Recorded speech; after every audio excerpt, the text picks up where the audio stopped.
Bisa kita mulai pembelajaran hari ini? Bisa, Bu. Bagaimana kabarnya semuanya? Baik, Bu. Sudah sarapan? Sudah, Bu. Jadi sudah semangat ya untuk melaksanakan pembelajaran hari ini? Semangat. Baiklah, seperti biasa sebelum kita memulai pembelajaran, tentunya kita mengawali dengan berdoa terlebih dahulu. Silakan ketua kelas pimpin doanya. Berdoa mulai.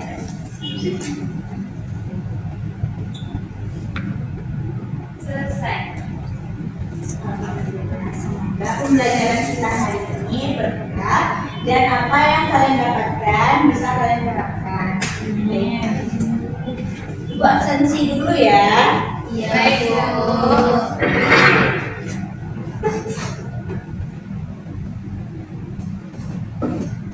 Anissa Sukmadi Fitria, Hadir, Bu. Bella Puspita, Hadir, Bu. Dina Mustikarani, Hadir, Bu. Filza Heriani, Hadir, Bu. M. Syauki. Hadir, Bu. Sakit apa? Dari pas, Bu. Sudah berapa hari sakit? 1 minggu, Bu. Tidak dibentuk Sudah, Bu. dan dibentuk teman-temannya ya. Iya, Bu. Nabila Mariaska, Nia Octavia, Bu. Nur Hikmah Gustia. Sakit, Bu. Sakit apa? Habis operasi, Bu. Nanti dibentuk ya teman-temannya. Baik, ya, Bu. Rahmi Asli, Hadir, Bu.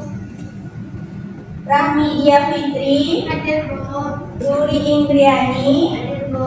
Resya Ulfa, Ulfa Hasanah. Nanti 2 orang yang tidak hadir hari ini ya. Ya, Bu. Baiklah Anda semuanya, sebelum kita melanjutkan materi hari ini, siapa yang masih ingat pembelajaran minggu lalu tentang apa? Coba angkat tangannya. Saya, Bu. Ya, silakan ya. Tentang teks berita, Bu. Teks berita bisa disimpulkan. Bisa, Bu.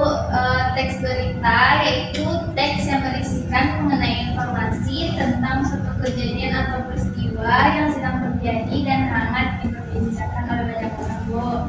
Nah, sedangkan struktur teks berita ini ada 3. Yang pertama orientasi berita, yang kedua peristiwa, dan yang ketiga sumber berita. Bagus.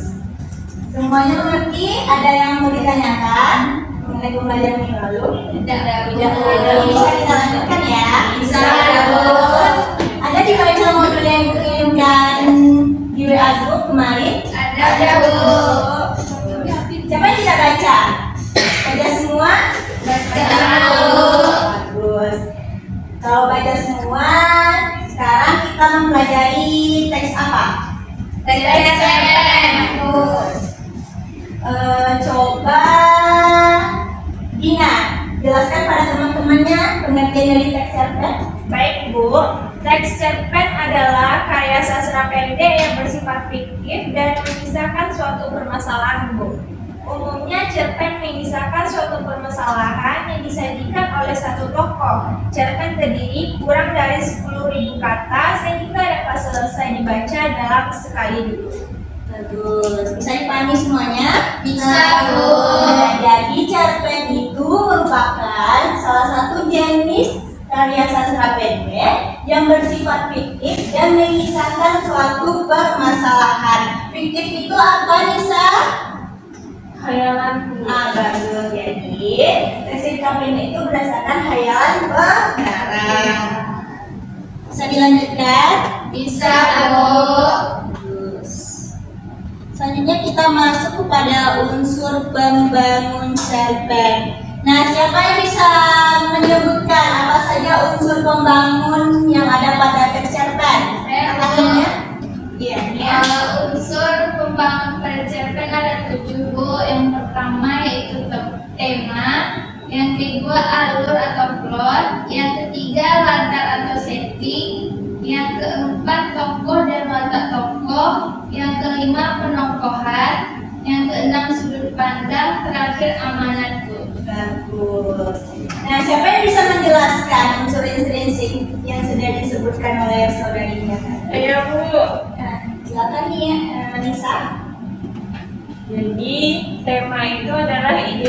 cerita yang mendasarinya jalan cerita.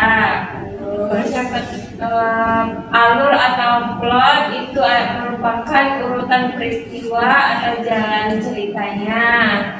Latar atau setting itu merupakan waktu, tempat, dan suasana atas cerita tersebut. Tokoh itu merupakan pemeran dalam cerita tersebut. Penokohan merupakan watak daripada tokoh pemeran dari cerita pendek tersebut. Ada sudut pandang merupakan cara pandang penulis saat menceritakan isi atau kejadian dalam sebuah cerpen. Sedangkan yang terakhir adalah amanat, merupakan pesan atau pelajaran yang ingin disampaikan pada pembaca secara tersirat maupun tersurat. Bagus sekali. Jadi itulah unsur esensi yang ada pada teks cerpen. Bisa dipahami semuanya, Nanda? Bisa, Bu. Bisa kita lanjut? Bisa, Bu. Nah, selanjutnya kita masuk kepada struktur teks cerpen. Nah, ada berapa struktur teks cerpen? Siapa yang tahu? Katakan. Saya, Bu. Ya, Ufa. Struktur cerpen itu terdiri dari 4. Yang pertama orientasi, komplikasi, resolusi, dan koda, Bu. Bagus. Siapa yang bisa menjelaskan? Saya, Bu. Siapa namanya? Saya Nabila. Baiklah, untuk struktur cerpen yang pertama yaitu bagian orientasi. Bagian orientasi yaitu bagian pendahuluan dalam sebuah cerita, baik pengenalan sifat tokoh atau cerita maupun alur cerita. Yang kedua yaitu komplikasi. Komplikasi itu adalah munculnya masalah lebih dari satu. Yang ketiga strukturnya adalah resolusi. Resolusi itu pengarang mulai mengungkapkan solusi yang dialami oleh tokoh. Dan struktur yang terakhir yaitu koda, yaitu bagian akhir dari sebuah cerpen, biasanya berisi amanat dalam cerita tersebut. Bagus. Terima kasih ya saudara Nabila. Jadi apa saja struktur cerpen tadi Ananda? Yang pertama, Orientasi. yang kedua, Komplikasi. resolusi, Koda. bagus. Berarti sudah bisa memahami ya. Ada pertanyaan? Ada, Bu. Saya, Bu. Ya, silakan Buka. Saya ingin bertanya, Bu, seperti apa sih contoh dari permasalahan dalam cerpen tersebut, Bu? Berarti itu pada bagian komplikasi ya.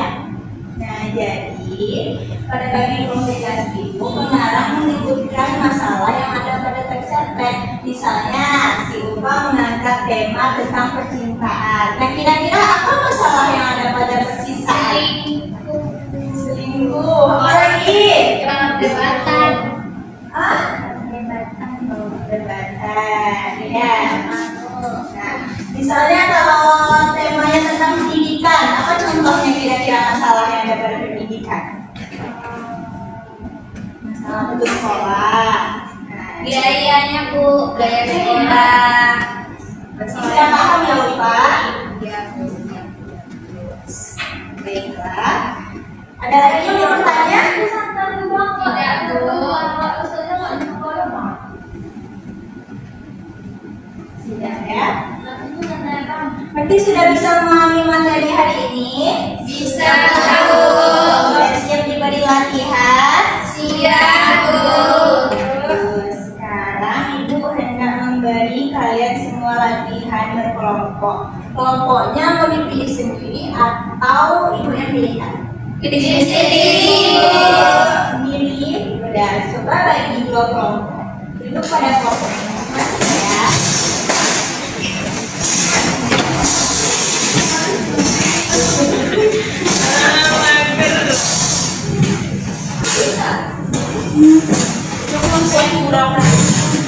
Gak bisa ngalah kan? Kurang.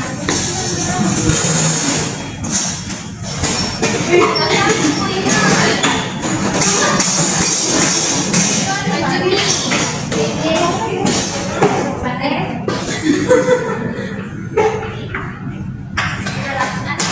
Sudah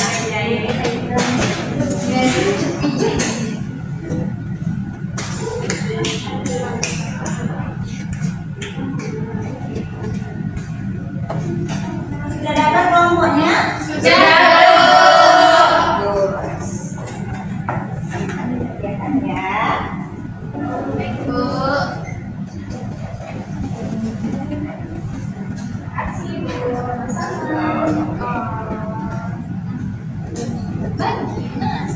Nah, coba diperhatikan teks cerpen yang Ibu berikan. Ananda bisa memperhatikan? Bisa, Bu. Nah, jadi tugas kelompok masing-masing yaitu kelompok membaca teks yang sudah Ibu berikan.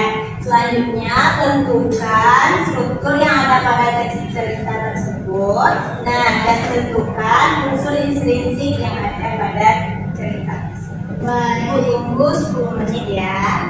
Baik, Bu. Ada pertanyaan? Tidak, Bu. Berarti sudah paham ya? Sudah, Bu.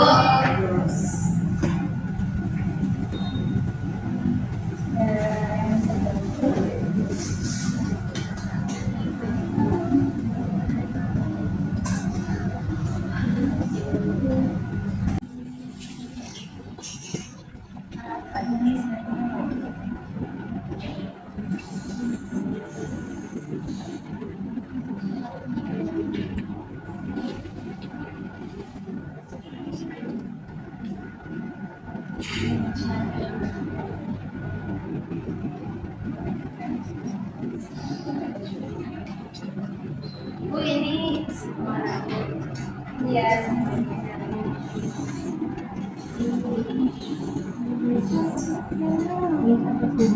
Itu semua Dinda udah, Bu. Mereka udah selesai ya. Mereka ikut tadi, Bu. ada yang ragu nggak? Ada yang bisa dibantu? Jelas. Bagus ya.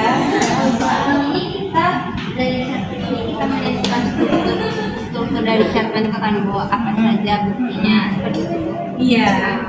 Unsur Misalnya udah dapat kan sebetulnya jelaskan. Nanti Bu paragraf mana ya? itu Makasih, Bu. Terima kasih, Bu.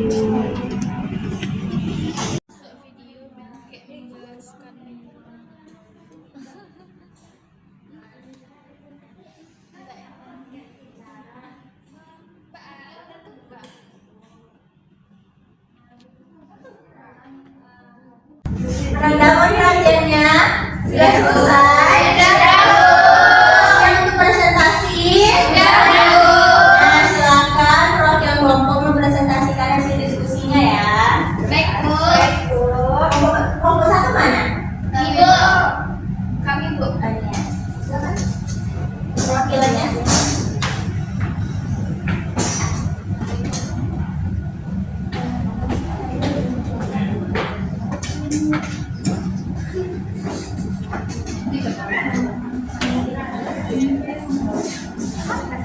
Iya, tidak.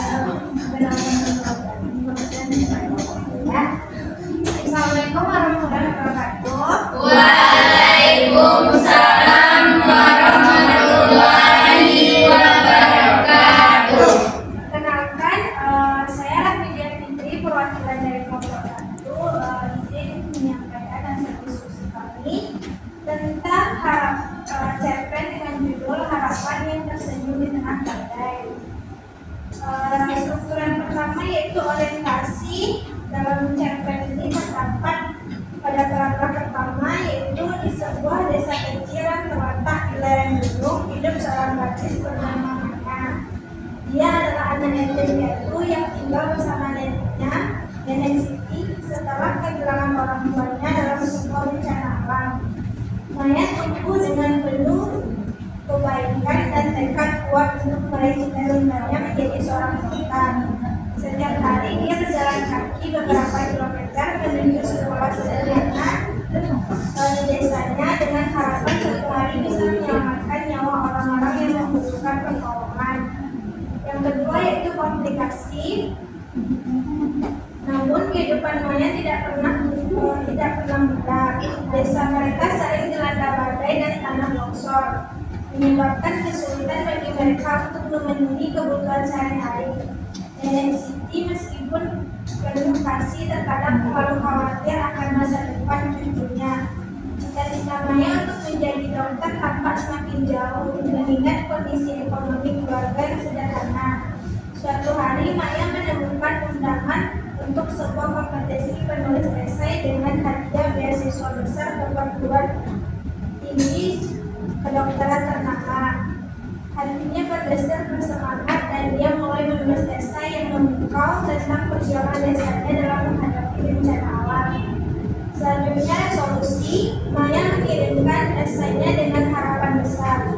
Meskipun ada keraguan dalam benaknya, beberapa minggu kemudian dia mendapatkan kabar yang menggembirakan.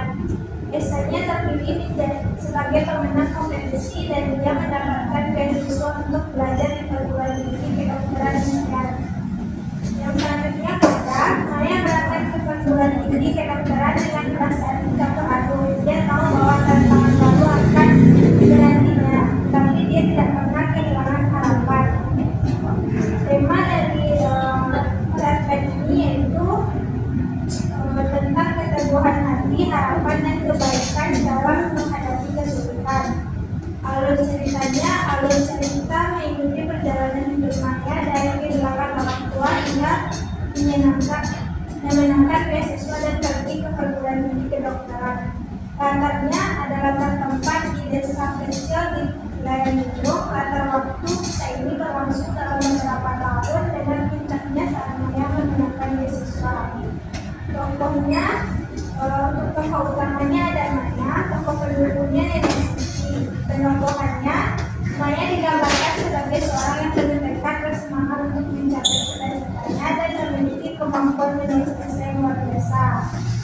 Pesan dari cerpen ini bahwa meskipun badai kehidupan bisa datang, harapan dan tekad yang kuat dapat mengatasi segala rintangan. Sekian presentasi dari pembahasannya. Sampai jumpa. Nah, jadi itulah presentasi dari kelompok 1 ya. Ada tanggapan untuk kelompok 1 atau pertanyaan? Tidak. Kita lanjut pada kelompok 2. Silakan mewakili di depan ya.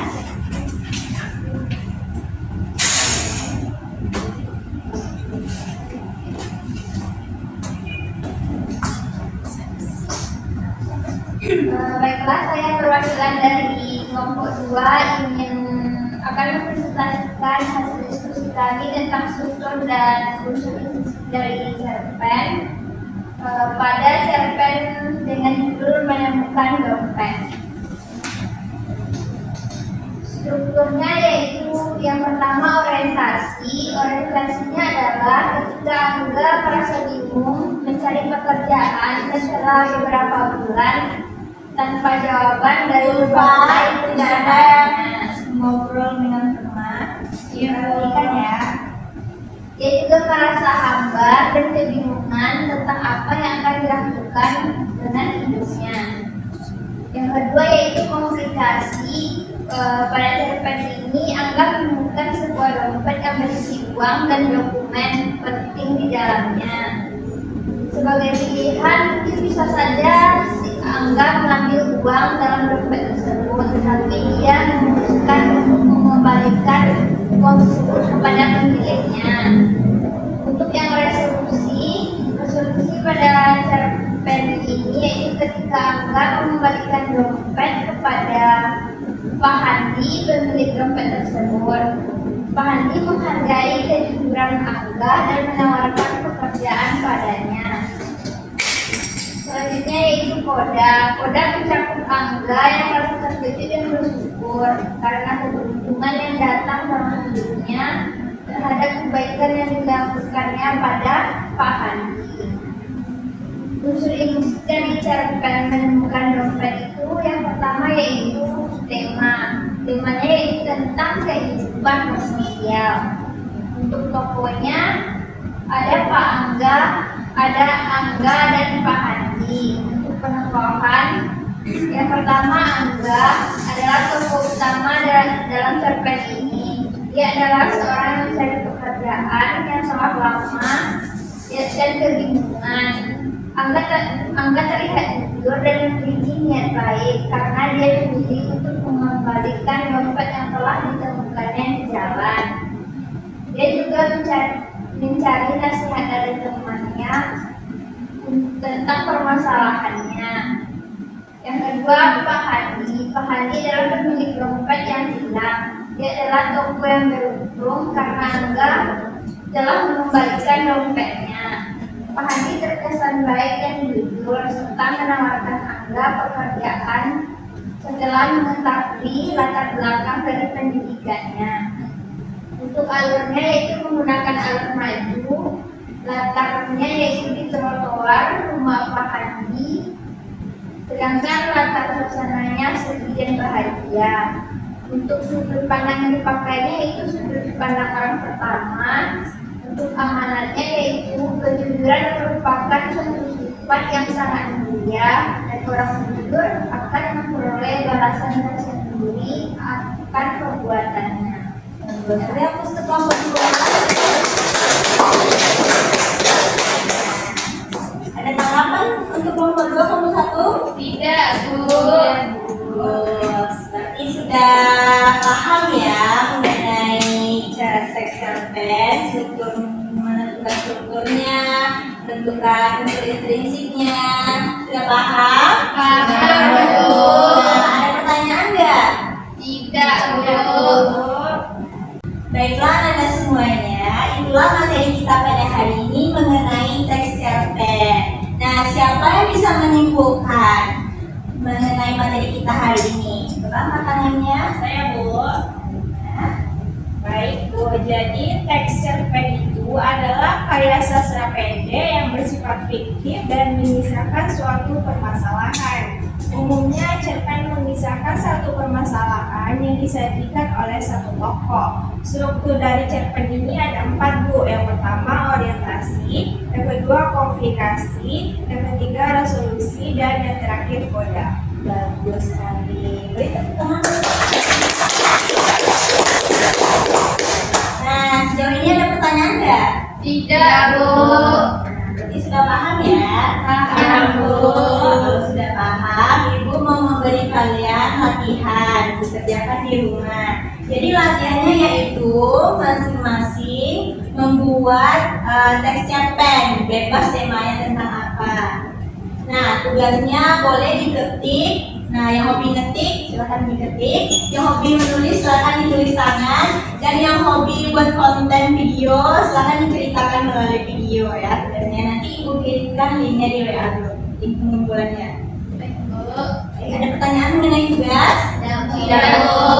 Bagus. Nah, cukup sekian pembelajaran kita pada pagi hari ini. Semoga kalian semua bisa memahami apa yang kita pelajari hari ini.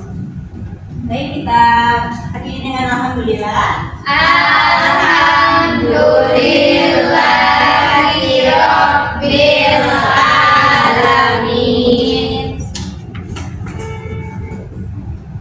Sampai jumpa minggu depan Anda. Iya, Bu. Terima kasih, Bu. Sama. Lupa nanti tolong dibereskan ya laptop Ibu dan ke kantor. Iya, Bu.